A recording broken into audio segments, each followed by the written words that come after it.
In 1974, a man named Charles Rowan convinced over 40 people to give him their life savings. No threats, no weapons, just words. He didn't rob them. He didn't force them. He simply controlled their minds. Today, these same psychological tricks are used every day in relationships, at work, and on social media. And the scariest part? Most people don't even realize it's happening to them. In this video, we'll explore 5 psychological tactics used by manipulators, narcissists, and even psychopaths to gain complete control over others. These aren't just tricks, they're weapons. And if you don't know how they work, you're already vulnerable. Let's begin. Have you ever felt completely confused in a conversation? Like you know what just happened, but somehow you're being told it didn't? That's not a communication problem. That's gaslighting, one of the most dangerous manipulation tactics ever documented. So what is gaslighting really? It's a psychological strategy where the manipulator tries to make you doubt your own reality, memory, or even sanity, until you start questioning yourself instead of them. And the term comes from a 1944 film called Gaslight, where a husband slowly drives his wife insane by dimming the lights and then denying anything ever changed. But here's the catch. Gaslighting doesn't start with abuse. It often starts with love, compliments, attention, connection, until slowly they begin to rewrite your reality. Statements like, "You're overreacting," "That never happened," "You always twist things." These aren't just annoying phrases. They're subtle weapons used to confuse you and break down your confidence over time. The longer it goes on, the more you start believing. Victims of gaslighting often say things like, "Maybe I'm too sensitive. Can't trust my memory anymore. They said they love me. Maybe I am the one." And that's exactly the goal. You become so unsure of yourself. You depend entirely on the manipulator to define reality. Let's make this practical. Here are 5 real ways you're being gaslighted. You'll apologize to yourself, even when you've done nothing wrong. You second-guess your memory or perception after every disappointment. You feel like you're walking on eggshells, afraid to accept the other person. You find yourself making excuses for their behavior to friends and family. You used to feel confident. Now you feel anxious, small, and unsure. Sound familiar? Now here's what makes gaslighting so terrifying. It's not always intentional. Sometimes people gaslight you. Whether it's conscious or not, the impact is the same. It disconnects you from your sense of truth. Once your independence is broken, you become easy to control. That's why gaslighting is often linked to narcissists, manipulatives, and abusive. Because it's not just emotional manipulation, it's psychological. So if you're experiencing this, don't stay silent. Talk to someone you trust. Write things down to act it out. If your perception is not good, to be the first step to freedom is realizing that you're not crazy. You're just really good at making you feel like you are. Imagine meeting someone who's the most important person you know. They feel to you how nice. They say things like, "I've never felt this way about anyone." They message constantly, send gifts, talk about the future together, even dates. It feels magical, but it's not love. It's love bombing. Love bombing is a psychological manipulation tactic where someone overwhelms you with affection, attention, and promises. Not to love you, but to control you. It's emotional intoxication. You drop your guard, you get addicted to the attention, and just when you're fully hooked, they pull away. And suddenly, that affection turns into criticism. That attention becomes silence. And you're left wondering, what did I do wrong? That's what manipulation is. A version that maybe never really existed. Here's how love bombing works in real life. They move too fast, talking about marriage, soulmates, or meant to be within days. They make grand gestures early on, expensive gifts, constant texting, showing up uninvited because they missed you. They isolate you subtly, saying, "Your friends don't get us," or "You don't need anyone else but me." And when you try to pull back, they guilt you. "After everything I've done for you, you're pushing me away." At first you feel lucky, then you feel confused. Eventually, you feel trapped. Love bombing often leads to 3 outcomes. Emotional dependence. You rely on them for validation. Cognitive dissonance. You try to reconcile their loving words with their cold behavior. Cycle of abuse. The affection becomes a reward, and you do anything to earn it back.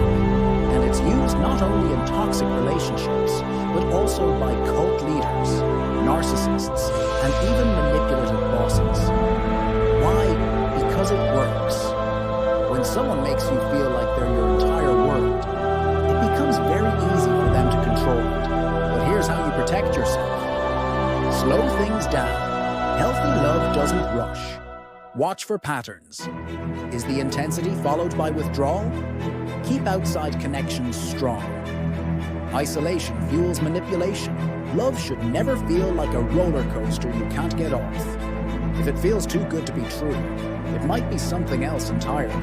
And the person who once made you feel seen might be the one making you lose sight of yourself.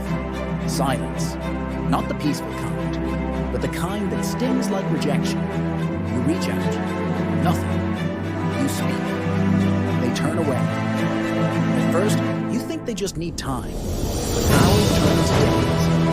And silence becomes deafening. This isn't just ignoring someone. It is the silent truth. The psychological tactic that doesn't raise its voice but crushes your spirit. The silent treatment is about power. It's designed to create emotional instability, making you question what you did wrong. You begin to blame yourself, even if nothing makes sense. That's the trap. You become so uncomfortable with silence that you can't do anything to end it. It's not space, it's punishment. And the longer it goes on, the deeper it digs into your self-worth. Over time, it trains you like a dog, disciplines them, and you lose their attention.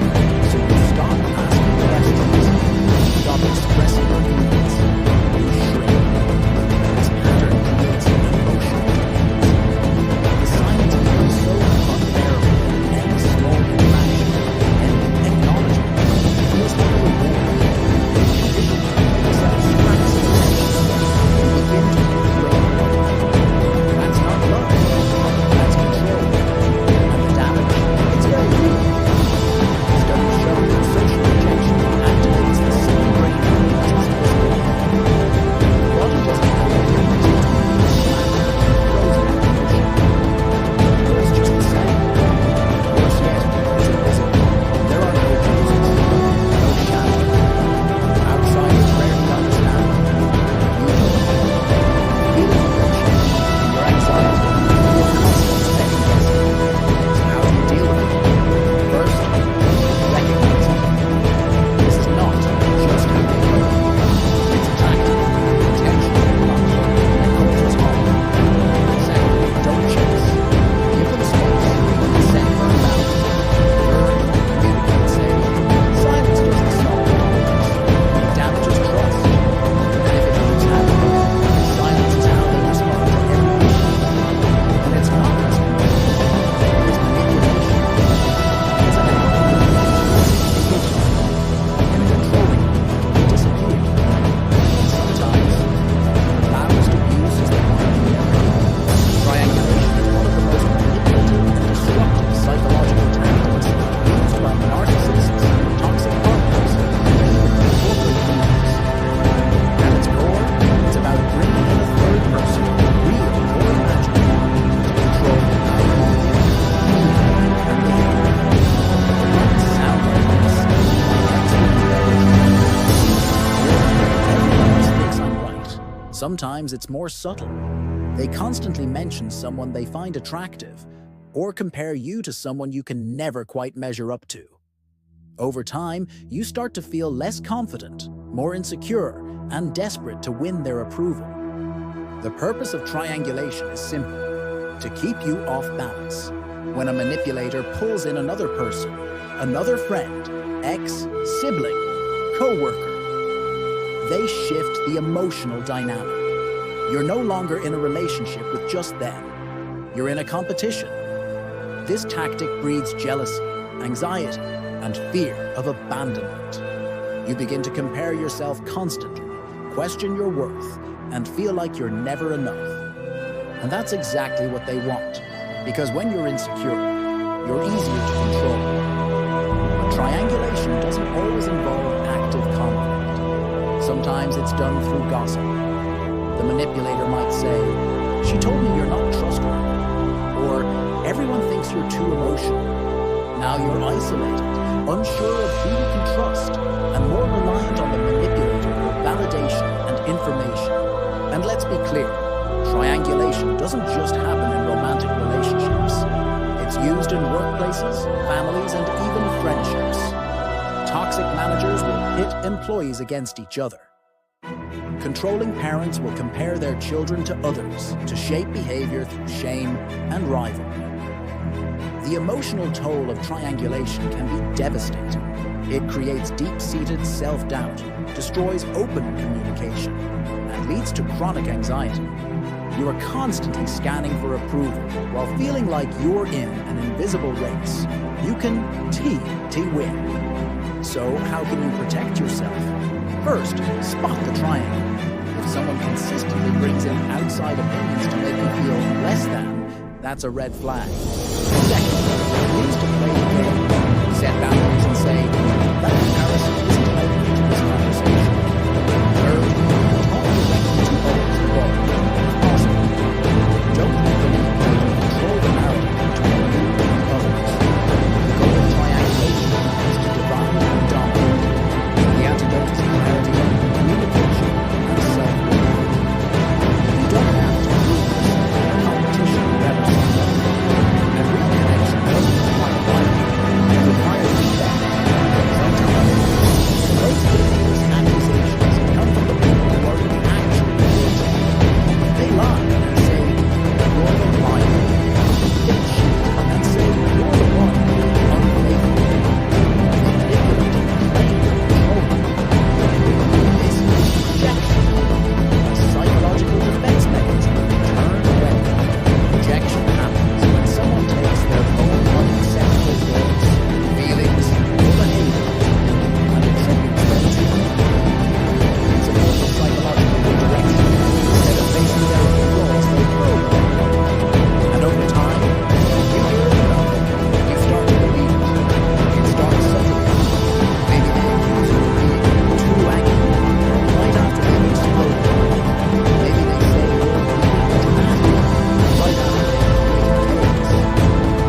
is it about them? Second, look for patterns.